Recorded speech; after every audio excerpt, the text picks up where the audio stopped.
Selamat malam, sejahtera, shalom, ibu bapak, saudara-saudara, jemaat sejahtera di DKI Jakarta yang diberkati Tuhan. Salam sehat semua. Mari membaca Alkitab. Pembacaan Alkitab kita di malam hari ini terambil dalam kitab Kisah Para Rasul, pasalnya yang ke-15 dan 16. Mari kita satu di dalam doa.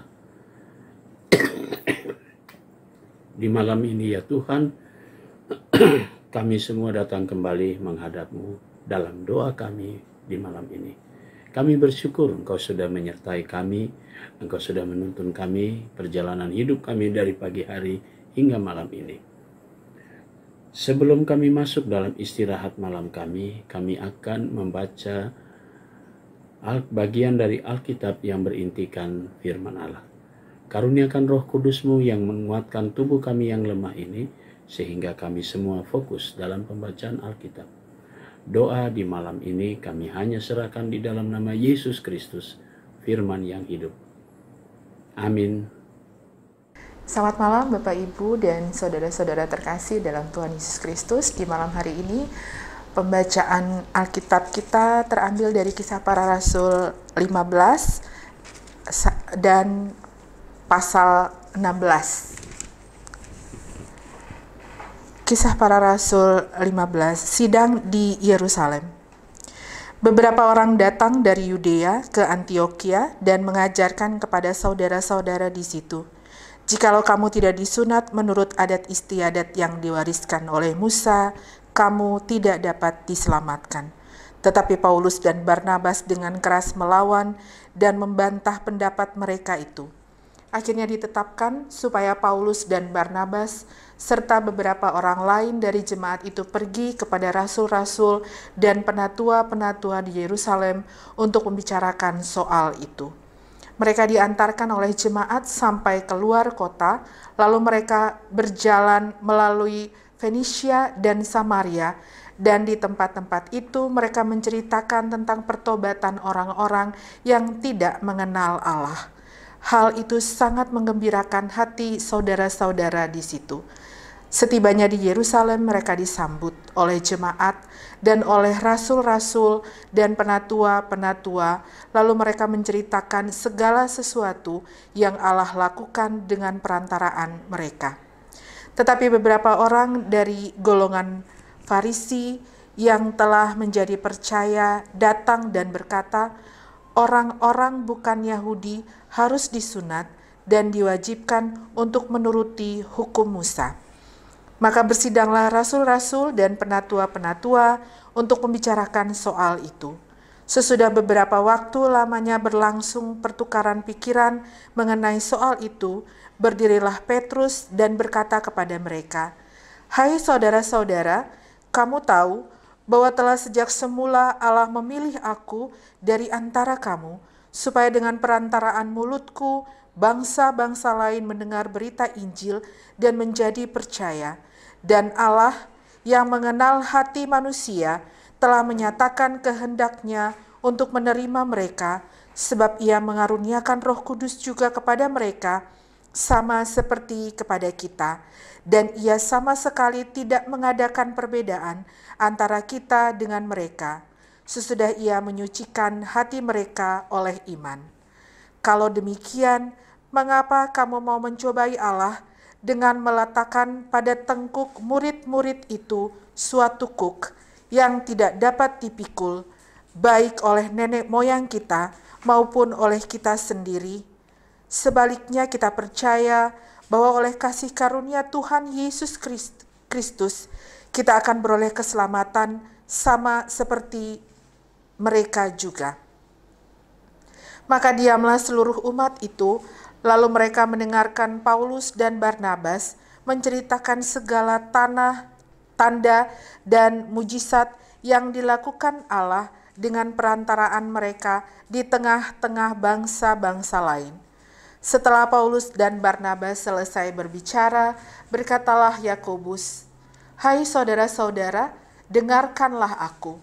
Simon telah menceritakan bahwa sejak semula Allah menunjukkan rahmat-Nya kepada bangsa-bangsa lain, yaitu dengan memilih suatu umat dari antara mereka bagi namanya.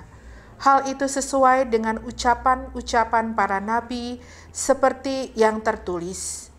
Kemudian aku akan kembali dan membangunkan kembali pondok Daud yang telah roboh, dan reruntuhannya akan kubangun kembali dan akan kuteguhkan, supaya semua orang lain mencari Tuhan, dan segala bangsa yang tidak mengenal Allah yang kusebut milikku. Demikianlah firman Tuhan yang melakukan semuanya ini, yang telah diketahui dari sejak semula. Sebab itu aku berpendapat bahwa kita tidak boleh menimbulkan kesulitan bagi mereka dari bangsa-bangsa lain yang berbalik kepada Allah, tetapi kita harus menulis surat kepada mereka supaya mereka menjauhkan diri dari makanan yang telah dicemarkan berhala-berhala, dari percabulan, dari daging binatang yang mati dicekik, dan dari darah. Sebab sejak zaman dahulu hukum Musa diberitakan di tiap-tiap kota, dan sampai sekarang hukum itu dibacakan tiap-tiap hari Sabat di rumah-rumah ibadat. Maka rasul-rasul dan penatua-penatua beserta seluruh jemaat itu mengambil keputusan untuk memilih dari antara mereka beberapa orang yang akan diutus ke Antiokhia bersama-sama dengan Paulus dan Barnabas, yaitu Yudas yang disebut Barsabas dan Silas. Keduanya adalah orang terpandang di antara saudara-saudara itu.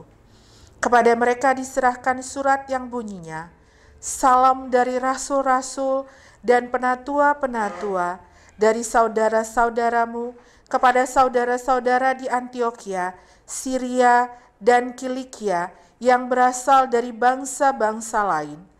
Kami telah mendengar bahwa ada beberapa orang di antara kami yang tiada mendapat pesan dari kami, telah menggelisahkan dan menggoyangkan hatimu dengan ajaran mereka. Sebab itu, dengan bulat hati kami telah memutuskan untuk memilih dan mengutus beberapa orang kepada kamu bersama-sama dengan Barnabas dan Paulus yang kami kasihi, yaitu 2 orang yang telah mempertaruhkan nyawanya karena nama Tuhan kita, Yesus Kristus. Maka kami telah mengutus Yudas dan Silas yang dengan lisan dan menyampaikan pesan yang tertulis ini juga kepada kamu.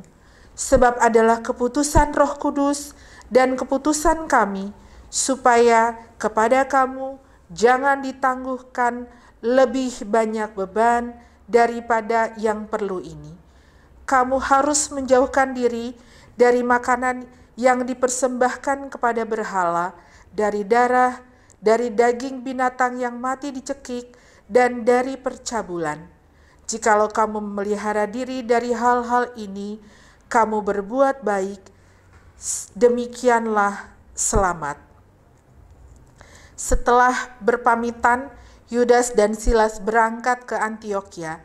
Di situ mereka memanggil seluruh jemaat berkumpul, lalu menyerahkan surat itu kepada mereka. Setelah membaca surat itu, jemaat bersuka cita karena isinya yang menghiburkan. Yudas dan Silas yang adalah juga nabi, lama menasihati saudara-saudara itu dan menguatkan hati mereka. Dan sesudah beberapa waktu, keduanya tinggal di situ. Saudara-saudara itu melepaskan mereka dalam damai untuk kembali kepada mereka yang mengutusnya. Tetapi Silas memutuskan untuk tinggal di situ. Paulus dan Barnabas tinggal beberapa lama di Antiokhia. Mereka bersama-sama dengan banyak orang lain mengajar dan memberitakan firman Tuhan. Tetapi beberapa waktu kemudian berkatalah Paulus kepada Barnabas, "Baiklah kita kembali kepada saudara-saudara kita di setiap kota, di mana kita telah memberitakan firman Tuhan untuk melihat bagaimana keadaan mereka."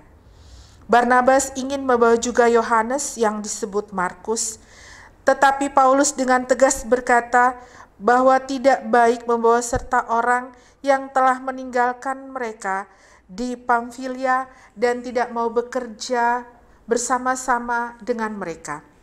Hal itu menimbulkan perselisihan yang tajam, sehingga mereka berpisah dan Barnabas membawa Markus juga sertanya berlayar ke Siprus. Tetapi Paulus memilih Silas, dan sesudah diserahkan oleh saudara-saudara itu kepada kasih karunia Tuhan, berangkatlah ia mengelilingi Syria dan Kilikia sambil meneguhkan jemaat-jemaat di situ. Kisah Para Rasul pasal 16. Timotius turut serta dengan Paulus. Paulus datang juga ke Derbe dan ke Listra. Di situ ada seorang murid bernama Timotius. Ibunya adalah seorang Yahudi yang telah menjadi percaya, sedangkan ayahnya seorang Yunani. Timotius ini dikenal baik oleh saudara-saudara di Listra dan di Ikonium, dan Paulus mau supaya dia menyertainya dalam perjalanan.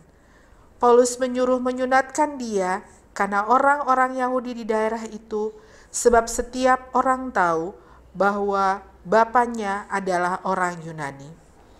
Dalam perjalanan keliling dari kota ke kota, Paulus dan Silas menyampaikan keputusan-keputusan yang diambil para rasul dan para penatua di Yerusalem dengan pesan supaya jemaat-jemaat menurutinya.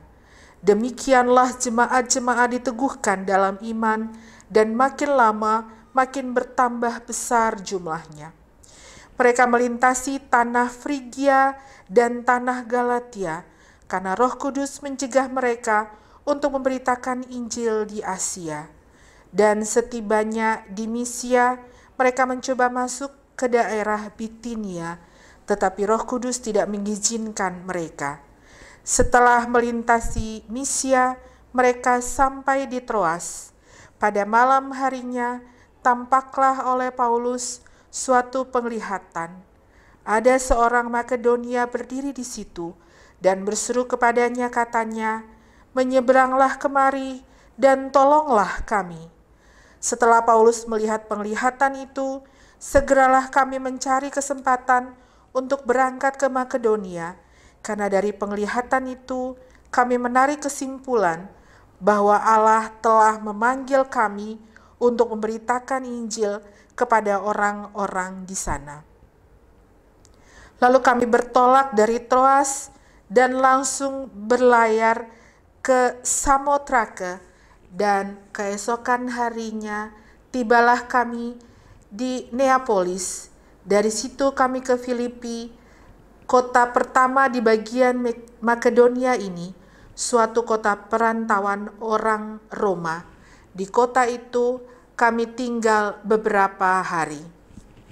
Pada hari Sabat kami keluar pintu gerbang kota. Kami menyusur tepi sungai dan menemukan tempat sembahyang Yahudi yang sudah kami duga ada di situ. Setelah duduk kami berbicara kepada perempuan-perempuan yang ada berkumpul di situ. Seorang dari perempuan-perempuan itu yang bernama Lydia turut mendengarkan. Ia seorang penjual kain ungu dari kota Tiatira yang beribadah kepada Allah. Tuhan membuka hatinya sehingga ia memperhatikan apa yang dikatakan oleh Paulus. Sesudah ia dibaptis bersama-sama dengan seisi rumahnya, ia mengajak kami, katanya, "Jika kamu berpendapat bahwa aku sungguh-sungguh percaya kepada Tuhan, marilah menumpang di rumahku." Ia mendesak sampai mereka menerimanya. Pada suatu kali ketika kami pergi ke tempat sembahyang itu, kami bertemu dengan seorang hamba perempuan yang mempunyai roh tenung. Dengan tenungan-tenungannya, tuan-tuannya memperoleh penghasilan besar.